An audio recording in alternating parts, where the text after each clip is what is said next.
Now we're in section 2, so let's go ahead and move into this. No, apparently it's not going anywhere. So now we're talking about the role of the president. The president's main job is to execute or carry out laws passed by Congress. They serve as commander-in-chief of the armed forces, meaning they're over the military. And they appoint heads of executive agencies, federal court judges, ambassadors, other top government officials. And so these are some of the different jobs given to the president from the U.S. Constitution. The Constitution requires the president to give an update on the State of the Union. So the president gives numerous speeches a year to Congress addressing this. The most important of these is the State of the Union address. It's given every January by the president, where the president goes and tells the state of the country, basically, at the time. It's a joint session of Congress, and it addresses the goals that the president has for Congress in the coming year. And so it's just the basic of the president's job of saying, hey, this is going good, this isn't going so good, we're going to try to improve this coming forward. The most important role of the president is to carry out the laws passed by Congress. To execute the laws. It's the executive branch. The president is in charge of 15 cabinet departments and 300 million civilians who work for the federal government. It's kind of the boss of all of it. Which is why, a lot of times you go in like a state trooper's office or a post office, sometimes they may have a picture of the president up, because that is the boss of these groups of people. An executive order is a rule or a command that has the force of law. And we saw this a lot with Donald Trump. He would pass executive orders, doing a travel ban or something like that, to try and get something done quickly that would have took laws a while to do. Only Congress can make laws. We talked about that in the last section. I don't know why the screen's kind of like a bluish color, but it's a rainy day out today, so I guess it's kind of going with that theme. We talked about that in the last section. Only Congress has the authority to make laws. Many executive orders are just simple administrative orders, but some have a major impact, as when Harry Truman integrated the military in 1948. Remember, we talked about that he integrated the military because he said it wasn't right for African Americans and whites to be fighting together and fighting in different battalions. The president also appoints Supreme Court justices. This is a big role of the president, and this is something that gets a lot of attention. We saw this with Amy Coney Barrett just in this last year. People questioning the picks of the president, with the timing of it and things like that.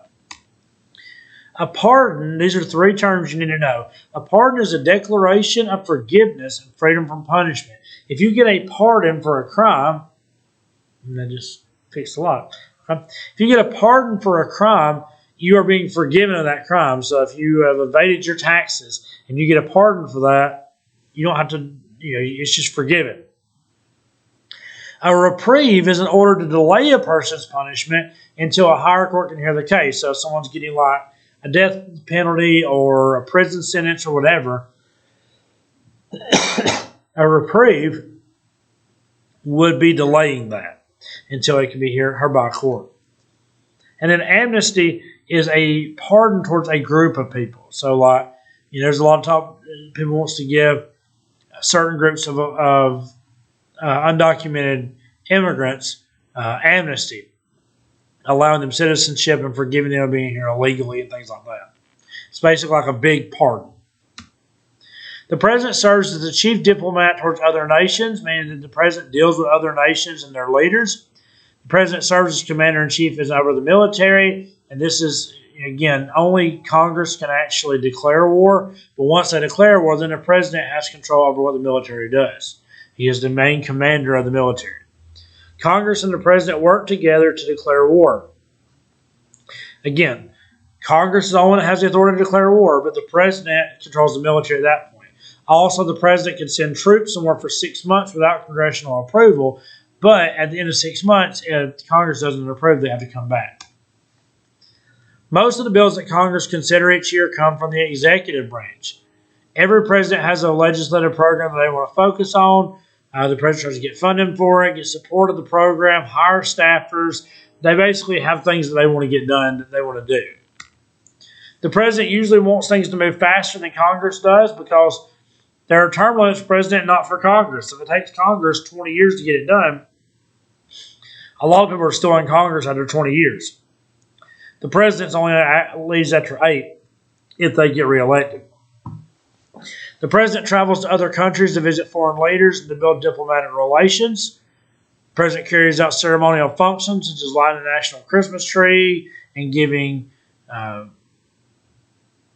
medals to the country's heroes. So there's a number of things the president does. He gives out medals of honor. They light the Christmas tree. They talk with foreign leaders, things like that. The president has certain plans to help the U.S. economy.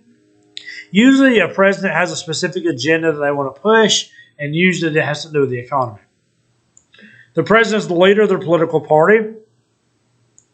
They support other members of the party and help raise money for elections, things like that. We saw this with Donald Trump going to Georgia, trying to push the Senate elections and things like that there. And that brings us to the end of section 2.